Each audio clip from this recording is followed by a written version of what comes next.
사랑하는 성도 여러분, 벌써 주말 아침이 되었습니다. 오늘 한 날도 성령 충만하시기를 축복합니다. 기도하겠습니다. 거룩하신 하나님 은혜를 감사합니다. 벌써 또 한 주간이 흘러갔습니다. 그래도 우리들은 날마다 주의 말씀을 읽고 주의 말씀을 묵상하며 주의 뜻을 찾아 이렇게 날마다 주의 말씀을 읽으며 한 주간을 지냈습니다. 말씀을 통하여 주시는 그 은혜를 누리며 살게 해 주신 것 감사합니다. 이제 오늘 한 주간을 잘 마무리하고 내일 거룩한 주일을 잘 준비할 수 있도록 인도하여 주옵소서. 감사하며 예수님 이름으로 기도드리옵나이다. 아멘. 성도 여러분, 오늘 아침에는 예레미야 38장 7절에서 13절까지 읽도록 하겠습니다. 7절. 왕궁 넷이 구스인 에벳멜렉이 그들이 예레미야를 구덩이에 던져 넣었음을 들으니라. 그때에 왕이 베냐민 문에 앉았더니, 자, 7절부터 또 새로운 내용들이 전개가 되고 있습니다. 바로 우리가 어제 읽었던 말씀 속에서 예레미야를 대적하던 그런 거짓된 자들, 또 거짓 선지자의 말에 이렇게 현혹되고 쏘갔던 그런 자들이 예레미야 선지자를 이제 죽이기 위하여, 굶어 죽이기 위해서 아주 깊은 웅덩이에, 구덩이에 빠뜨려 놓았습니다. 그거는 이제 너는 여기서 죽어라 그 말입니다. 그리고 줄을 달아 내렸다면은 굉장히 깊은 그런 구덩이라는 것을 우리가 보게 됩니다. 물은 없고 짐벌이 있었다고 하는 걸 보면 여러분 상상을 해 보십시오.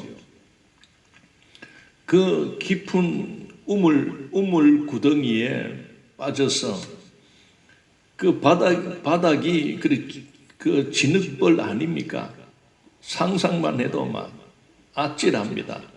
어쨌든 이렇게 그 악한 자들은 자기들의 기에, 자기들이 득세하는 그런 건세를 가지고 이렇게 하나님의 선지자, 하나님의 말씀, 진리의 말씀을 전한 선지자를 아무 이유 없이 그저 하나님의 말씀 계시를 전한다는 그 이유로 이 예레미야를 모함하고 그렇게 해서 빠뜨렸습니다.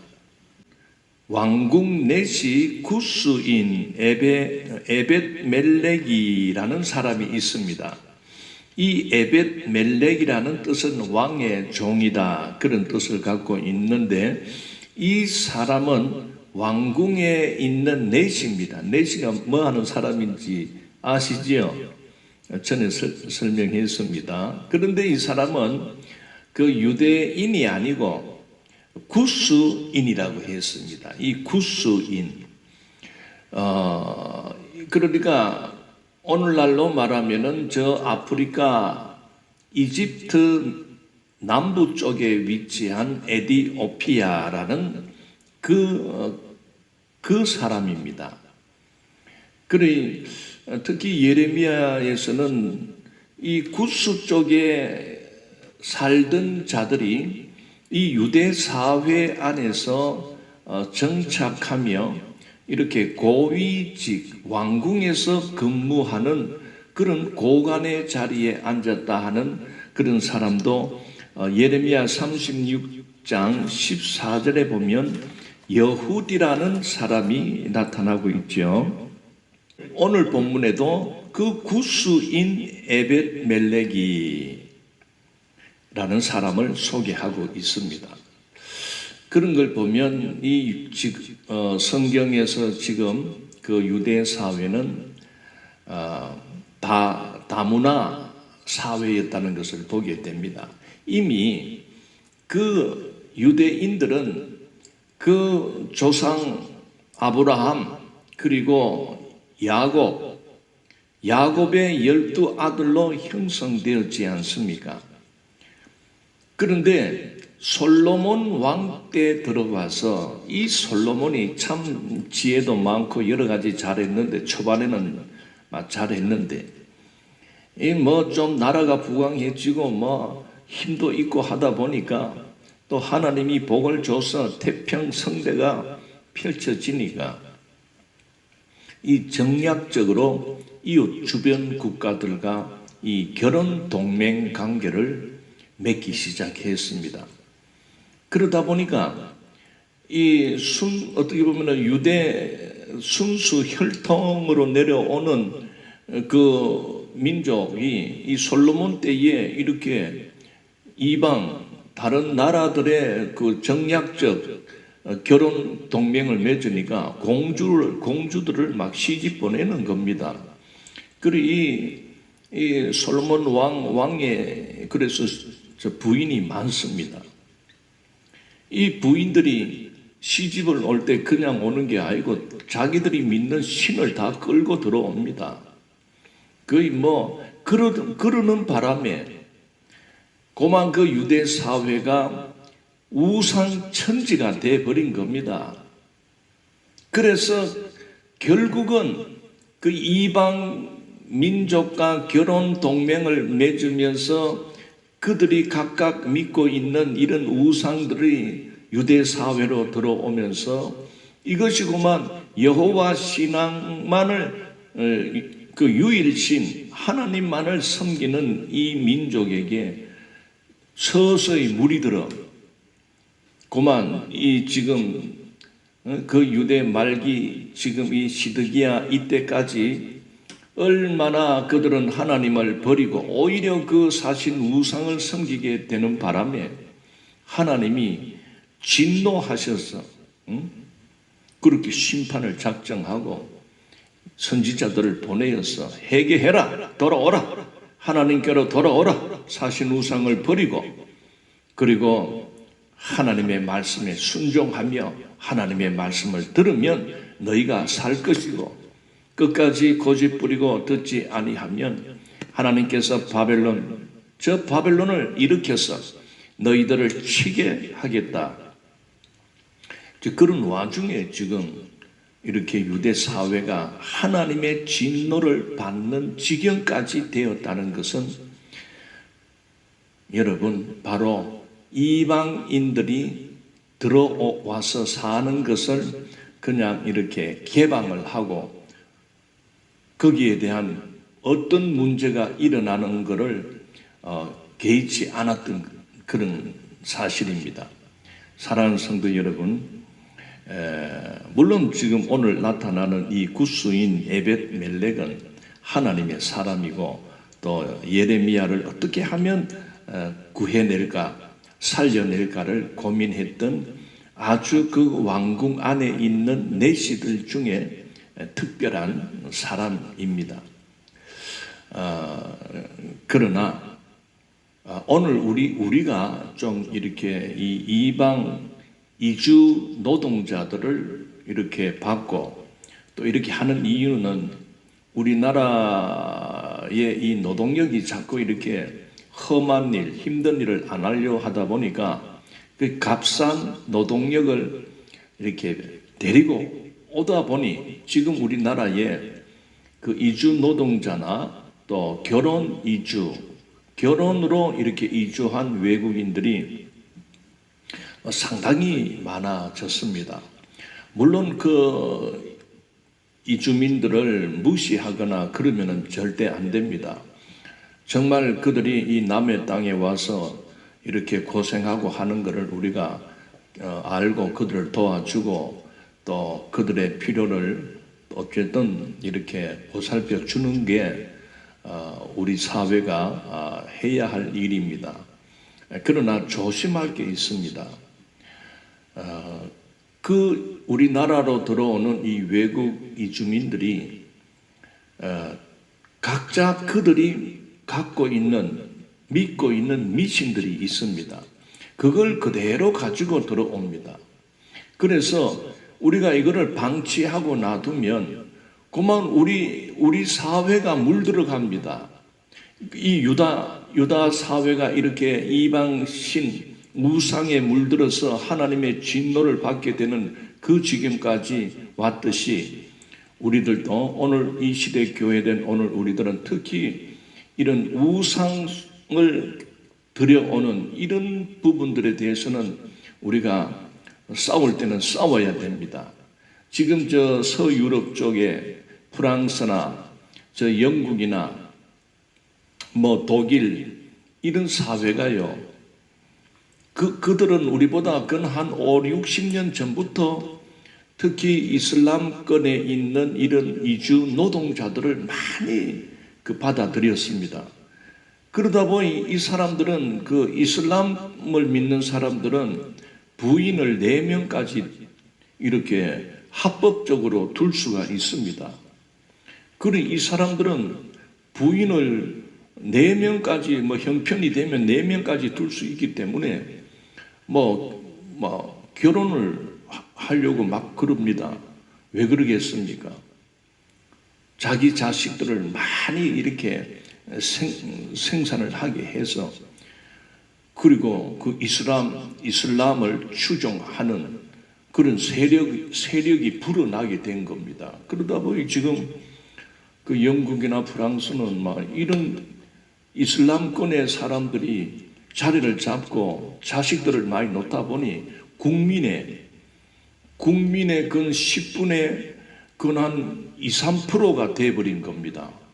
그러니 이 사람들이 어떤 선거권이나 투표권을 행사를 하면 이 사람들의 말을 안 들어주면 안 될 지경이 돼버린 겁니다. 골치 아프게 됐습니다. 자, 오늘 괜히 7절에 왕궁 내시 구수인이 나타나다 보니 좀 극했는데 실제로 여기 7절에 나온 이 내시 구수인 에벳 멜렉이라는 사람은 아주 여호와 신앙을 갖고 있는 그 예레미야를 이해하고 예레미야 선지자의 말을 귀담아 듣고 있는, 그래서 하나님을 경외하는 그런 이방인이죠. 자, 오늘 이 에벳 멜렉의 활약을 우리가 읽어보면서 정말 예레미야가 지금 큰 죽음의 자리에 놓였을 때에 정말 하나님께서는 그 선지자 예레미야의 그 구원, 즉 다시 건진받는 이 역할에 하나님은 이 구수인 에벳 멜렉을 사용하고 있다는 것을 보게 됩니다. 자, 이 사람이 그들이 예레미야를 구덩이에 던져 넣었음을 들으니라. 자, 그때에 왕이 베냐민 문에 앉았더니 그 당시 그 왕이 이렇게 성문, 그러니까 성 밖과 성 안으로 출입하는 이런 성문에 나가 앉았다는 것은 어떤 재판을 여는 상황을 말해주고 있습니다. 자, 8절 에벳 멜렉이 왕궁에서 나와 왕께 아뢰어 이르되, 자, 이 에벳 멜렉은 지금 선지자 예레미야가 아주 깊은 구덩이에 빠져 있어 자칫하다가는 죽을 수도 있다 하는 그런 위급성을 가지고 어쨌든 이 예레미야를 살리고자 하여 그 왕에게 찾아가는 겁니다. 왕이 그 재판하고 있는 그곳으로 가서 아뢰었다. 9절 내 주 왕이여, 저 사람들이 선지자 예레미야에게 행한 모든 일은 악하니이다. 성중에 떡이 떨어졌거늘 그들이 그를 구덩이에 던져 넣었으니 그가 거기에서 굶어 죽으리다 하니. 자, 이 에벳 멜렉이라는 구스 사람이 이 사람은 좀 흑인이지 않겠나 싶습니다. 어쨌든 뭐 내시니까 왕에게 간절하게 간청을 합니다.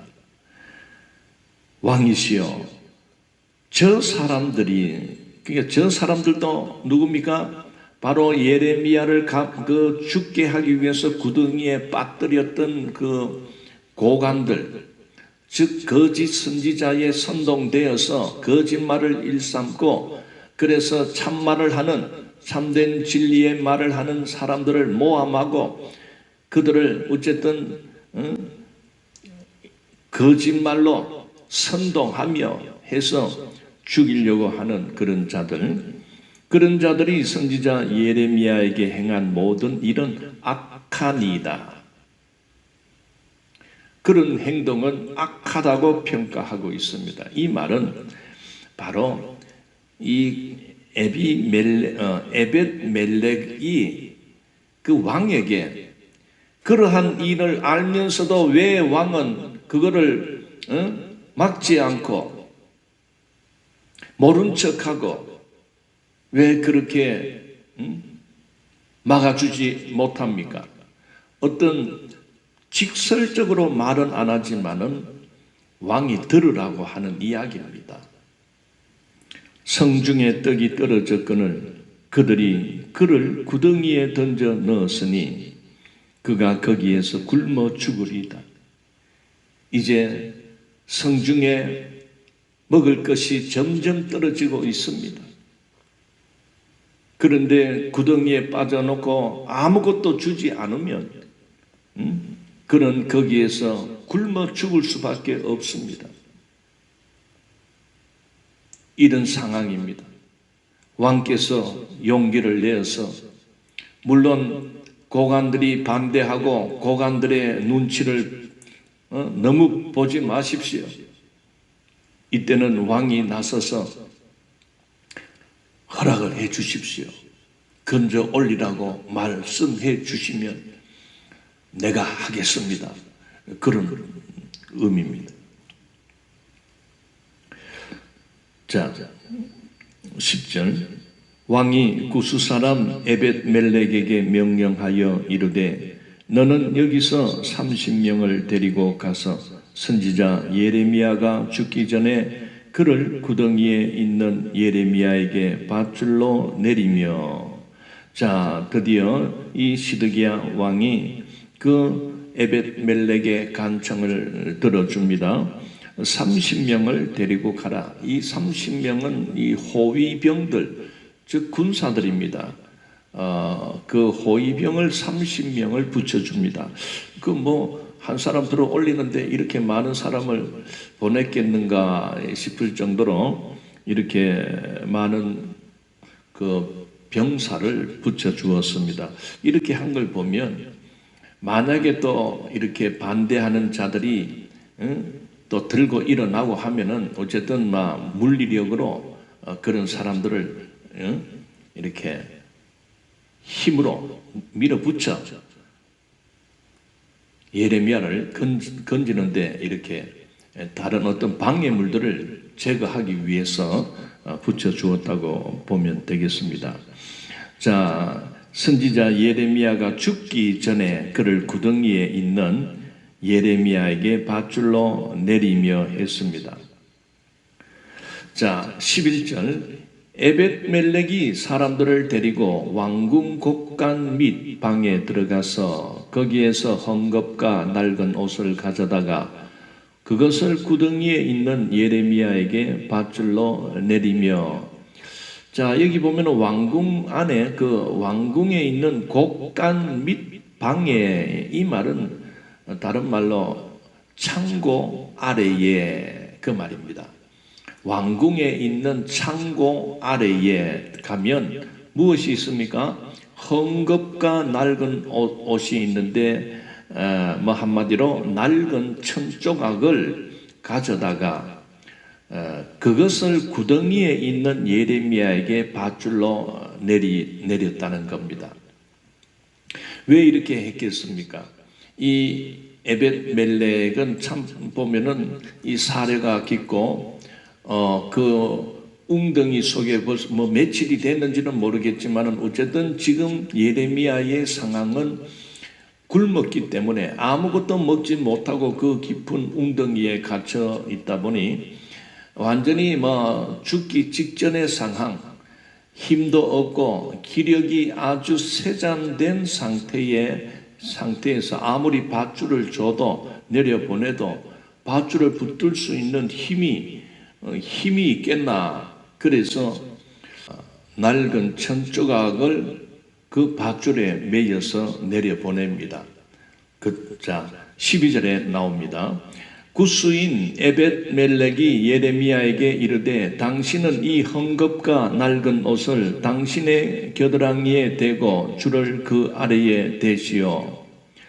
자, 이걸 12절에서 보면 웅덩이 입구에서 그림을 한번 그려봅시다.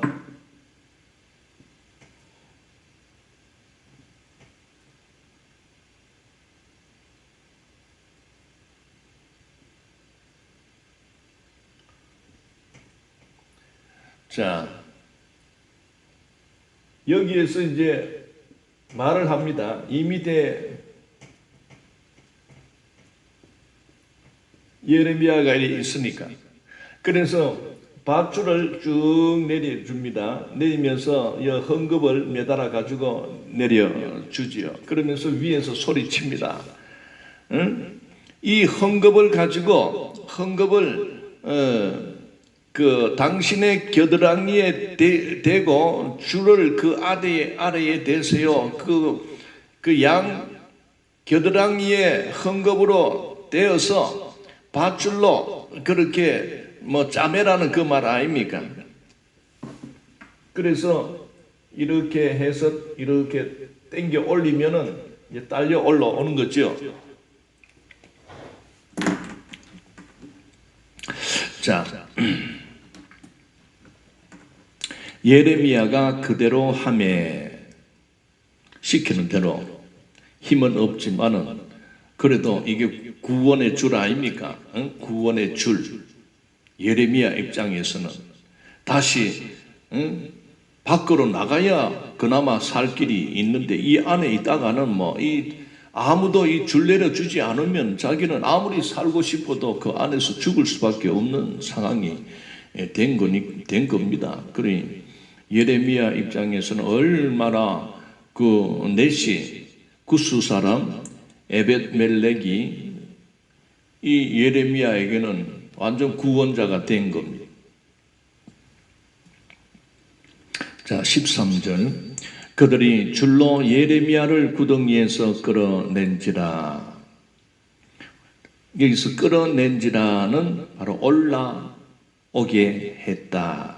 예레미야가 시위대 뜰에 머무니라. 그래서 그 웅덩이 감옥에서 예레미야를 끌어올려서 해방, 자유를 주고 이제 밖으로 나가십시오. 그런 게 아니고, 그 웅덩이 감옥보다는 훨씬 형편이 나은 시위대 뜰에 거하게 했다, 머물도록 했다는 겁니다. 사실 이 예레미야는 유다 나라가 바벨론에게 완전히 망할 때까지 그는 자유롭지 못하고 어쨌든 형편은 좀 나아졌지만은 감옥 안에 살게 됩니다. 자, 이래서 예레미야는 죽음의 자리에서 건짐받게 되었습니다. 오늘 우리는 이 7절부터 13절 이 말씀, 예레미야를 구출하는 그 에벳멜렉의 구출 작전을 우리가 살펴보면서 한 가지 하나님께서 오늘 우리들에게 주시는 교훈이 있습니다. 바로 하나님의 사람, 하나님을 믿고 하나님을 경외하며 하나님이 주신 그 말씀을 선포하고 그 말씀을 알리고 외치고 가르치며 살아가는 하나님의 사람, 하나님의 종인 선지자 예레미야를 하나님은 그 죽음의 자리에서 건져 주셨습니다. 이것은 오늘 우리들에게 놀라운 부활의 소망을 가르쳐 주고 있습니다.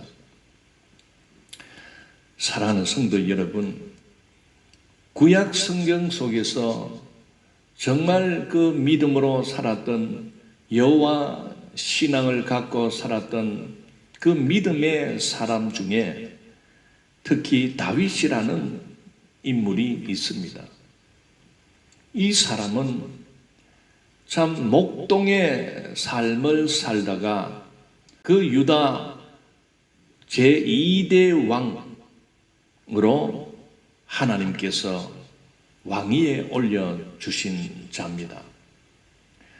우리가 이 다윗이 지은 시편 23편을 한번 살펴보면 이 다윗의 신앙 속에는 아무리 죽음의 자리에 들어간다 해도 여호와 하나님은 반드시 나를 살려주실 것이다, 나를 건져 주실 것이다 하는 이러한 부활 신앙을 갖고 있었다는 것을 보게 됩니다.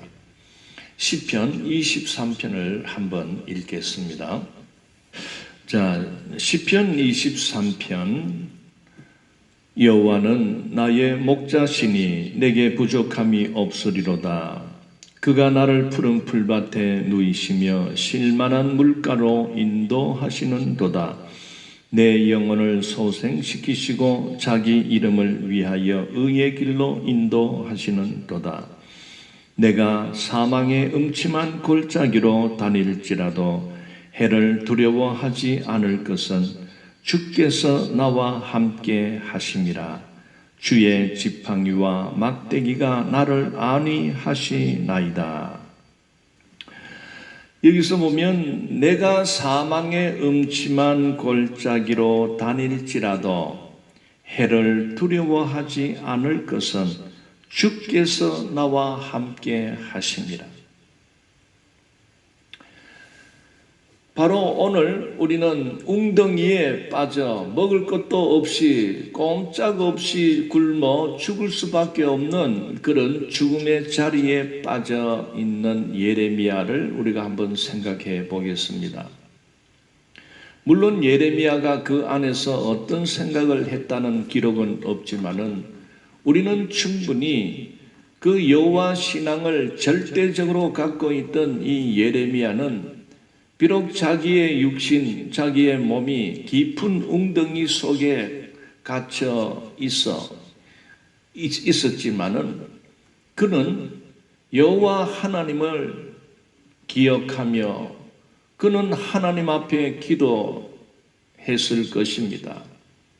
그래서 그는 그 죽음 앞에 두려워하고 벌벌 떠는 자가 아니라 그 죽음의 자리에서도 그 조상 다윗의 그 시편을 기억했지 않을까 싶습니다.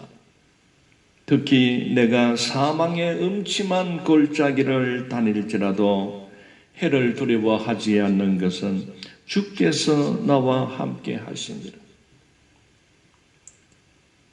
주님은 나의 이 사망의 자리에도 주님이 나와 함께 하심으로 나는 두려워하지 않습니다 하는 고백들을 하지 않았을까 여겨집니다.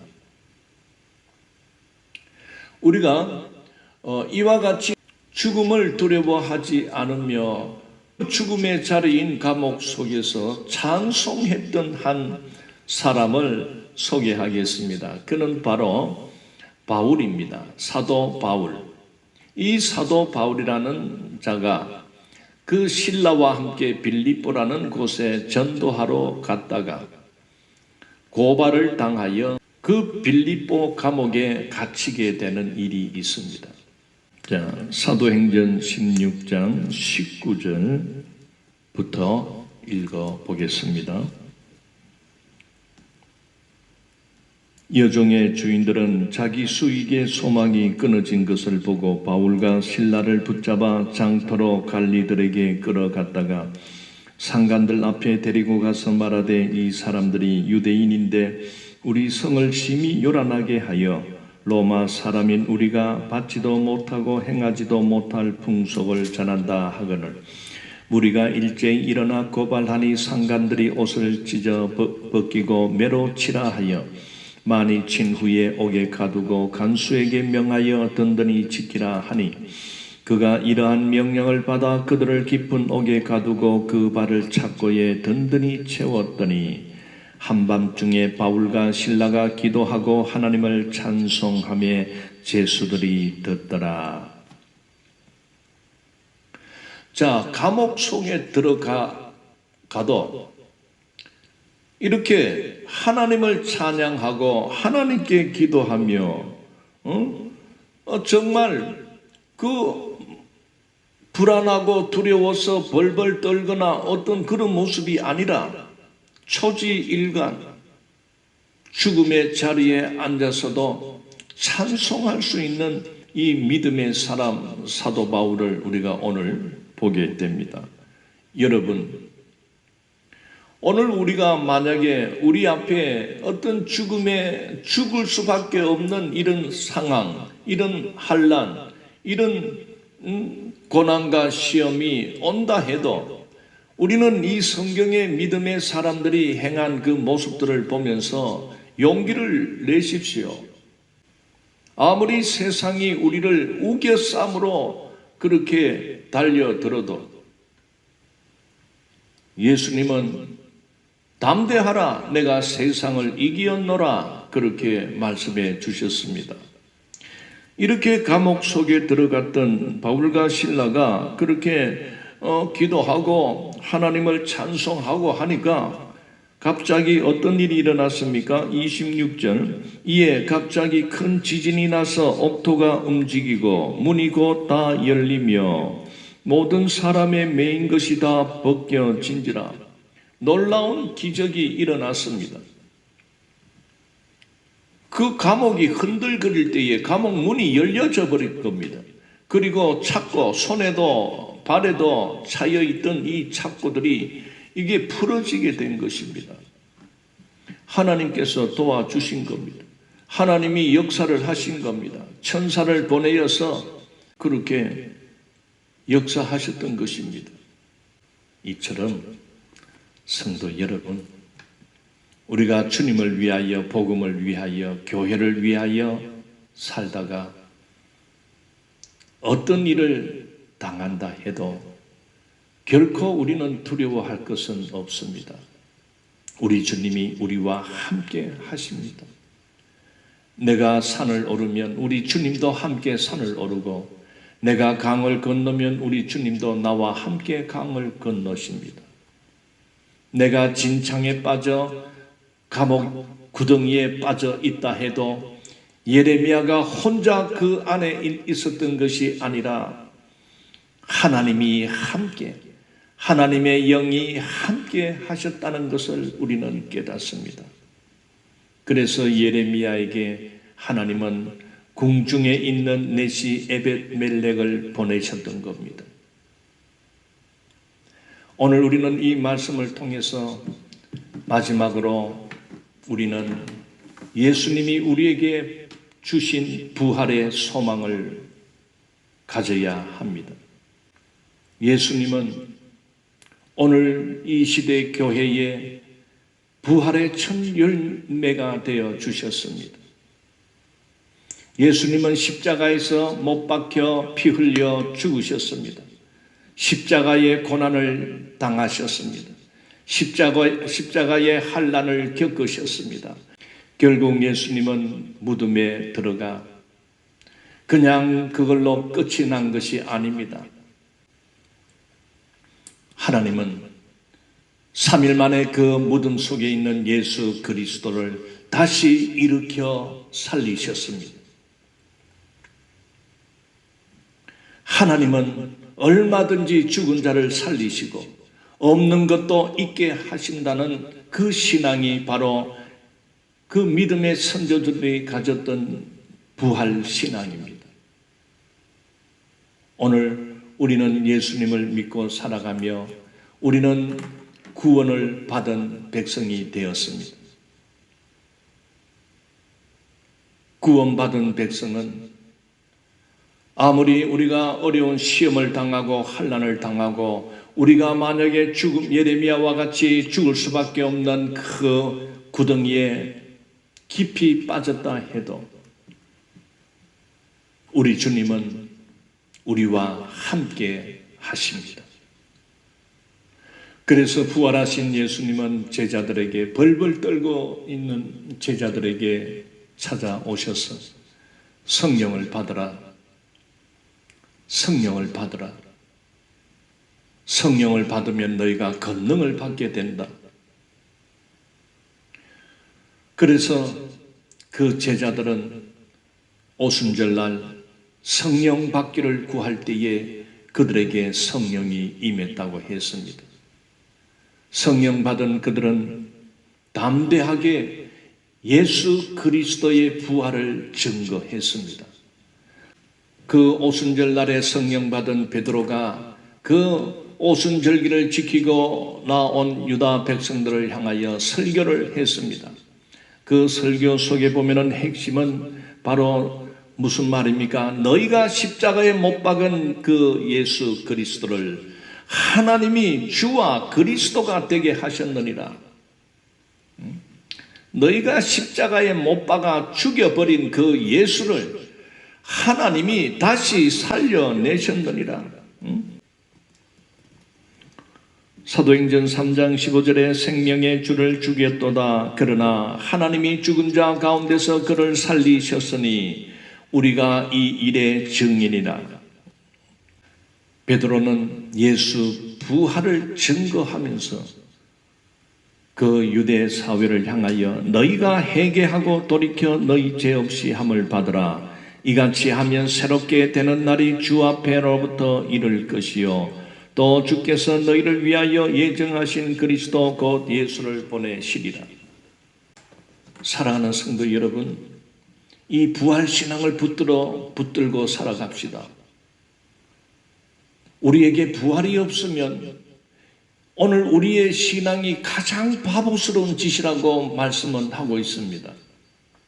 고린도전서 15장은 부활장으로 기록되어 있습니다.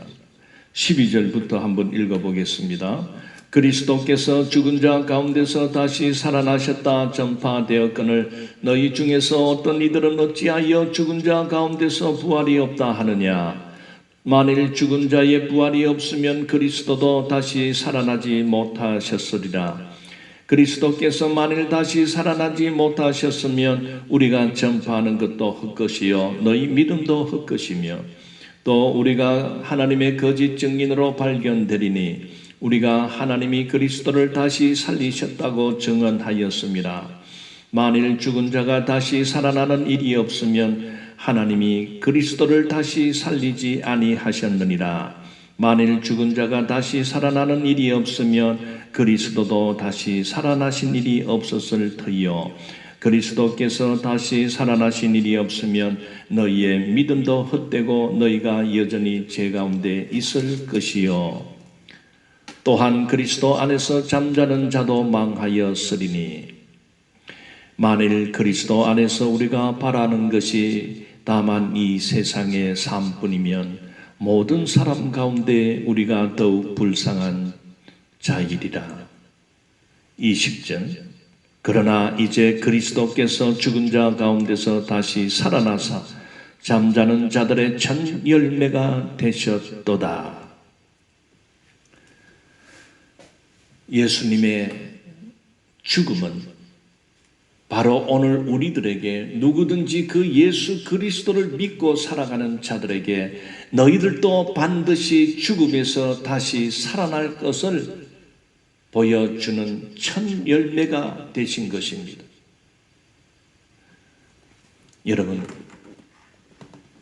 이제 하나님의 심판은 점점 다가오고 있습니다. 예수를 믿다가 핍박받고 순교당한 많은 자들이 우리 선대들 중에 많이 있습니다. 그런데 그래 죽으면 끝나지 않습니까? 그들의 시체는 흙으로 변해버렸지 않습니까? 그런데 무슨 부활이 일어날 수가 있습니까? 일반 믿지 않는 자들은 도저히 부활을 이해할 수가 없고 그들은 믿음으로 받아들이지 않습니다. 왜? 믿어지지 않으니까. 그런데 마지막 때에 여러분 놀라운 일이 있습니다. 우리 주님이 다시 오시는 그때에 부활의 역사가 일어나는데 고린도전서 15장에서 나타나고 있습니다. 50절 형제들아 내가 이것을 말하노니 혈과 육은 하나님 나라를 이어받을 수 없고 또한 썩는 것은 썩지 아니한 것을 유업으로 받지 못하니라.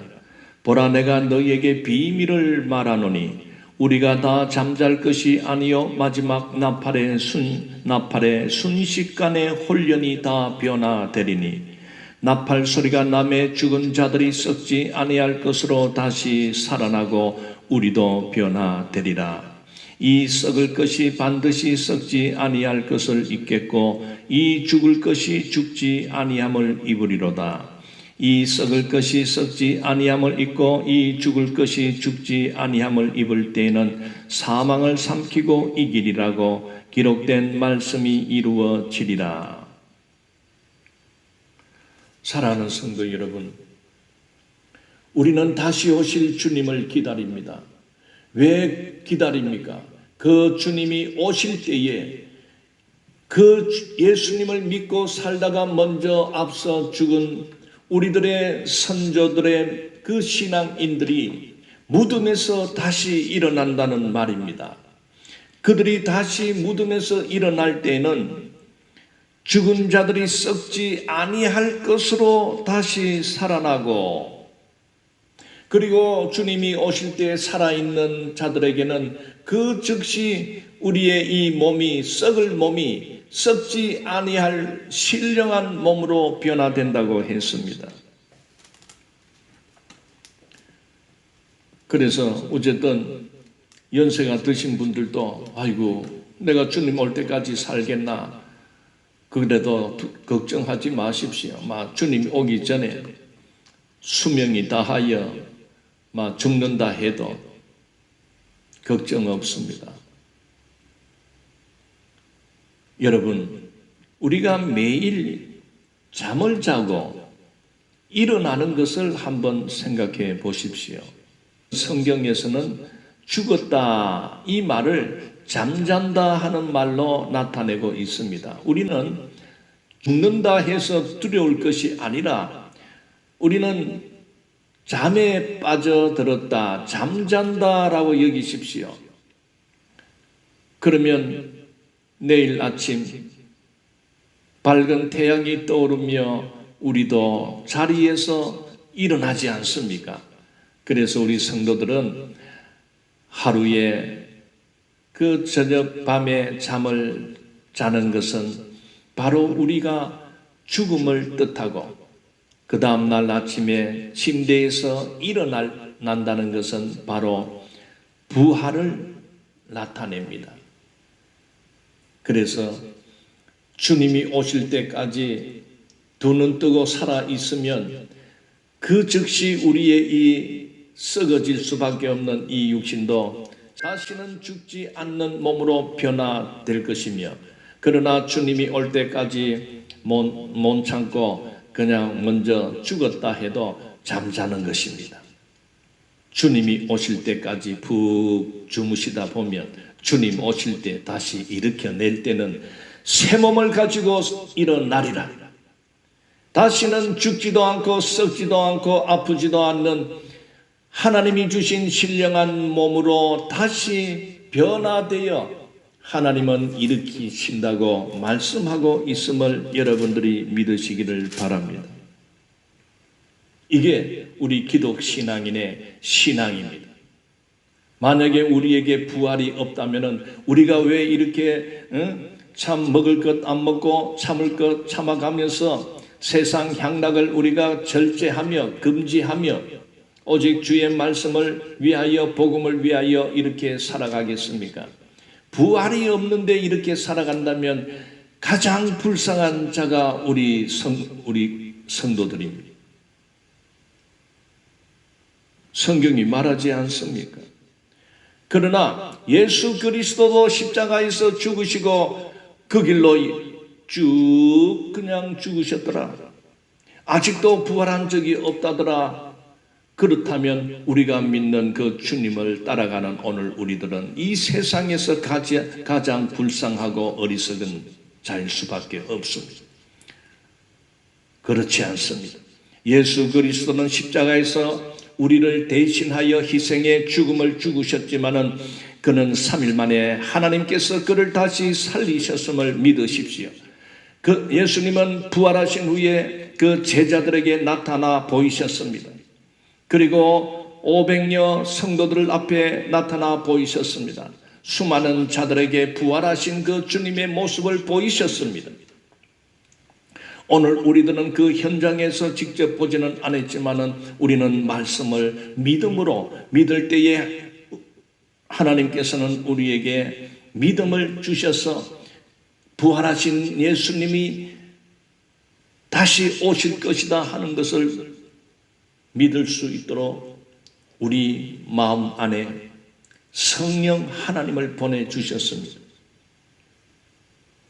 성령을 우리가 성령 충만하며 성령과 함께 살아갈 때 그 성령님이 우리에게 믿음의 눈을 주시고 믿을 수 있는 마음을 주셔서 하나님의 역사를 믿게 하시고 그리고 예수 그리스도의 그 모든 십자가와 그리고 부활의 사건을 믿게 하신다는 사실을 우리가 깨달을 때 혹시나 성령 충만함이 없다면 오늘이라도 당장 하나님 앞에 기도하십시오.